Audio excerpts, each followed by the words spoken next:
न्यायालय आणि भडगाव न्यायालयाचे सर्व वकील बांधवांनी मला अतिरिक्त जिल्हा सत्र न्यायालयासाठी निवेदन दिलं आणि त्या निवेदनाच्या माध्यमातूनच आज मी पत्रकार परिषद या ठिकाणी घेतोय।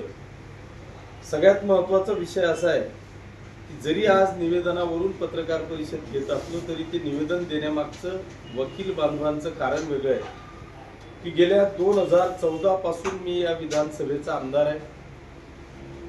तिसरी टर्म माझी आहे आणि तिघही टर्म मध्ये मी सत्ताधारी आमदार आहे। 2014 मध्ये यात सर्व बांधवांनी एक रास्त अशी अपेक्षा या ठिकाणी व्यक्त केली होती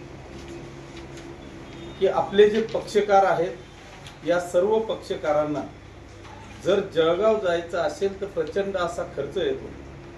सगळ्या वकील बांधवांना पाचोरा न्यायालयाचं काम सोडून जळगाव या ठिकाणी जावं लागतं आणि पूर्ण दिवस त्यांचा त्या जळगावच्या सत्र न्यायालयामध्ये जातो।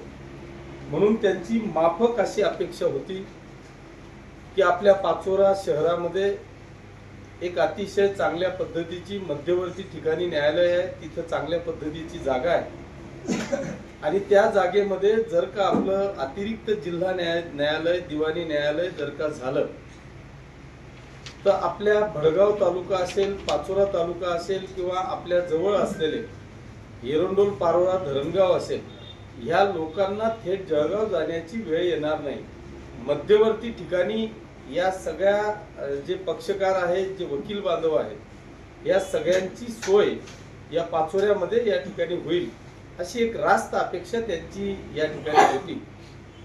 मी त्या सगळ्यांची जे काही निवेदन मला मिळालं किंवा त्यांचा जो मी विषय समजून घेतला तो अतिशय महत्त्वाचा होता हे पाहून मला वाटतं मी मागच्या काळामध्येच आदरणीय मुख्यमंत्री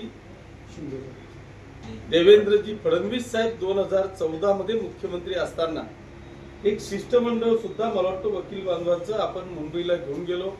देवेंद्रजी फडणवीस साहेबांची वेळ घेतली, त्यांना निवेदन दिलं, त्यांचा पाठपुरावा केला, परंतु दुर्दैवाने त्या काळामध्ये आपल्याजवळ या ठिकाणी जागा नव्हती आणि म्हणून त्यांनी मला पत्र देखील फडणवीस साहेबांचं मला आलेलं आहे की पाचोरा येथील न्यायालयात अतिरिक्त जिल्हा न्यायालय व वरिष्ठ सर न्यायालय विशेष बाब म्हणून मंजूर होण्याबाबतचा जो अर्ज मी दिलेला होता त्यासाठी जागा नसल्याचं कारण मुख्यमंत्री महोदयांनी मला या ठिकाणी दिलेलं आहे, त्याचं पत्र माझ्याजवळ आहे। परंतु मी आपल्या माध्यमातून सगळ्यांना या निमित्तानं सांगेन की आपल्याजवळ जागा आहे। आपला फिजिकली जर का आपण पाहिलं तर सगळ्यात सेंटर पॉइंट हा पाचोऱ्याला आहे, परंतु दुर्दैवाने मागच्या काळामध्ये नेमकं काय झालं हे याच्यात मला खोलावर जायचं नाही, परंतु जिल्हा सत्र न्यायालय हे 40गावला मंजूर केलं गेलं। तिथे मंजूर करू नये ह्या मताचा मी अजिबात नाही। त्यांनी तिथं हायकोर्ट करावं, सुप्रीम कोर्ट करावं, त्याच्यातही माझ्या मनात दुमत नाही, त्याबद्दल माझ्या मनामध्ये कुठल्याही प्रकारची शंका नाही। पण फिजिकली जर का आपण एक विचार केला तर एक सामनेरचा व्यक्ती की ज्याला पाचोरा इथून 20 किलोमीटर आहे, इकडे पिंपळगाव हरेश्वर त्याला पाचोरा 20-25 किलोमीटर आहे, इकडे आंबेवडगाव किंवा कोकरी तांडा त्याला पाचोरा 15-20 किलोमीटर आहे, इकडे जर का भडगाव तालुक्यातला जुवारी वगैरे याला 15-20 किलोमीटर आहे। त्यांनी जर का 40गावला जायचं असेल तर त्याला किमान 70-80 किलोमीटर 40गाव जावं लागतं आणि त्याने जर का ठरवलं की मला जळगावला जायचं तर फक्त 20 किलोमीटरवर तो जळगावला जाऊ शकतो। मग एखादा सामनेरचा पक्षकार हा जळगाव पसंत करेल का 40गाव पसंत करेल हा प्रश्न माझा आहे। त्याच्यामुळे मी आपल्या माध्यमातून सर्व वकील बांधवांना आश्वस्त करतो की तुमची मागणी ही 100% रास्त आहे।